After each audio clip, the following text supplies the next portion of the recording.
Are you facing a Windows Update error? Try the following solutions. Solution 1. Use the FixWin tool. Search for FixWin in the Windows search bar.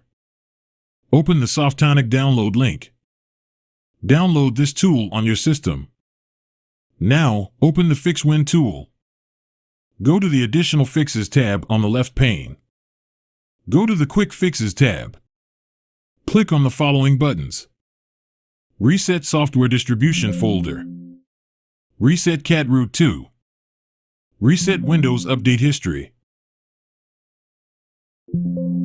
Solution 2. Download the latest update manually. Usually, this should fix the problem. If it doesn't, try downloading the updates manually.